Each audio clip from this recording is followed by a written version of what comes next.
So, if you lived in ancient Israel, one of the most important places was the tabernacle. The tabernacle was a sacred tent that the Israelites carried as they journeyed to the promised land. And it was sacred because it's where the heavenly presence of Israel's God lived on earth. And the tabernacle had an important design to show just how special it was. There's the outer courtyard, then an entry room into the tent, and it leads into the center of the tabernacle, the Holy of Holies, God's personal throne room, and it's guarded by these heavenly hybrid creatures called cherubim. Notice, the closer that you get to the center, the more sacred the space becomes. The people who work in the tabernacle are called priests, and they care for the sacred space, offer sacrifices on behalf of Israel, and announce God's blessing over the people. Yeah, these priests represent God to the people, and they represent the people to God. So think of both the tabernacle and the priests who work in it like gateways that link together heaven and earth.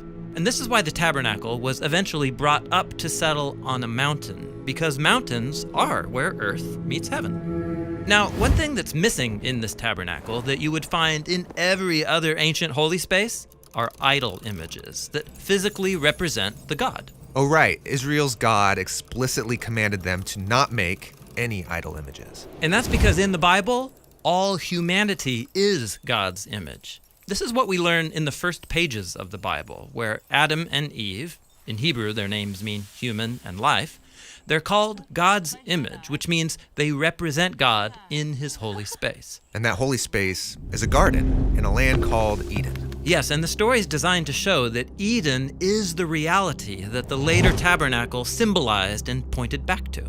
For example, look close at the descriptions of Eden. There's the larger region on the land that's called Eden, but then within Eden, God plants a garden. And then in the center of that garden, God plants the tree of life. The design of Eden matches the tabernacle design. Yes, and there are details in the Eden story that are developed much later in the Bible showing how Eden is on a high mountain. Because they're in a place where earth meets heaven. Exactly. And God tells these humans to work and to keep the garden. These are the same words that are used later in the Bible to describe what priests do in the tabernacle. So Adam and Eve are God's image and are like priests working and worshiping in a type of heaven on earth temple. Yes, they represent creation before God, and as God's image, they represent God to all of creation. And they do all of this in this sacred space that's saturated with the life and presence of God. And so God tells them to rule creation on his behalf. They're like priests who embody God's heavenly wisdom and rule here on earth. You could call them royal priests. Exactly. Now, this whole setup, the royal priests in God's presence where there's abundance and life, in the book of Genesis, this is called God's blessing. But it doesn't last very long. No.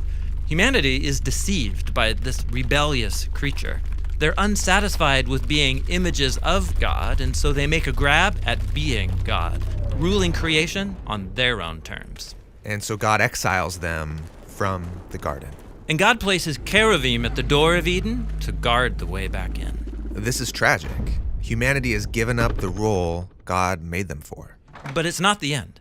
The rest of the biblical story is about God's mission to undo this tragedy so that humans can regain access to the heaven on earth place where they can finally become God's royal priests.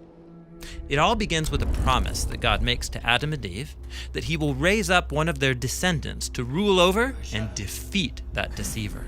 God says that this coming descendant will strike the head of that deceiver, but also be struck by it. So this priestly figure will restore God's blessing by offering up his own life like a sacrifice. But this is still just a promise. Yes, and so in the next story, we find the next generation outside of Eden.